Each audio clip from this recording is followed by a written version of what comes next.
We are back on Get Up. Let's play a game of NBA fact or fiction. Tim Bontemps, LeBron will win another ring in LA. Is that fact or fiction? I'm going to say fiction. It's always risky to bet against LeBron James, as we talked about earlier. Very difficult for me to see this team getting back to championship contention with the current group they have right now. So I'll go against LeBron. They got some work to do.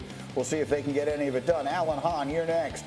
You know the Knicks as well as anybody does. Would Donovan Mitchell make the Knicks a playoff team? Would that be fact or fiction? All right, how do we define playoffs? Would we say postseason, meaning play-in? If we're defining it that way, then yes, he makes them a playoff, play-in team. No, playoff, not play-in. Top 8? Top 6. Top 6? Yes. That's a playoff team. I'll answer for him. I'll answer for him. It gets him out of relegation. I'll answer for him. Tim Bontemps, KD will be a net next season. Is that fact or fiction? As of now, I'm going to say fact, as we've talked about a bunch. The offers that the Nets are looking for are not there, and I think until that changes, I think he's going to be a net. And with the getting past Summer League, going into the offseason now, everybody's going on vacation here for a bit.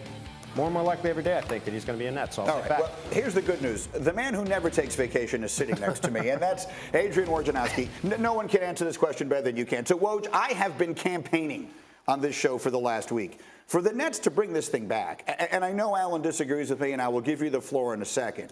But, look, they put together KD, Kyrie, and Ben Simmons because they thought, well, here's something that might actually win a championship. And we've never seen them play together. So unless they're getting offered the king's ransom that it's become clear from your somewhat quiet Twitter feed on this subject they're not getting offered, then to me it makes sense to run this thing back. As each day goes by, does it actually get likelier?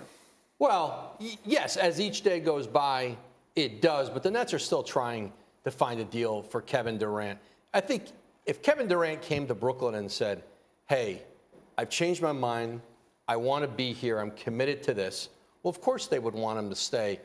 But if Kevin Durant's not doing that, you're still trying to trade him. You want players who want to be there. You don't want the environment to be filled with players who are unhappy, who don't want to be a part of it, but they've got to get value for him, and they've got to get significant value for him.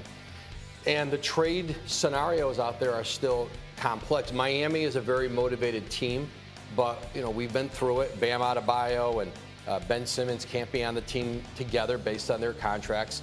There would have to be a lot of third and fourth team involvement. Phoenix is a little more limited now because they can't trade DeAndre Ayton. They were never going to trade Devin Booker. Do they have enough assets to do it? Toronto doesn't want to part with Scotty Barnes. That's their stance. I mean, Brooklyn right now wouldn't consider a deal without Scotty Barnes. And there are still other teams out there. But I think for the Nets, because Kevin Durant's got 4 years left on his deal, this is different than Kawhi Leonard, 4 years ago when he was going into the last year of the deal. That situation had hung over the Spurs. It was right around this time they moved him.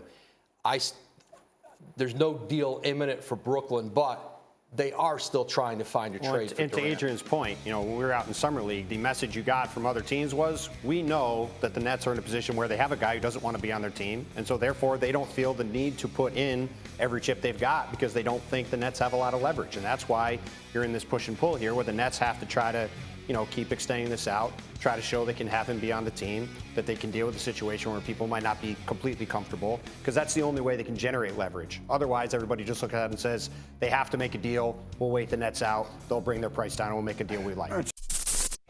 Thank you for watching ESPN on YouTube. For live streaming sports and premium content, subscribe to ESPN+.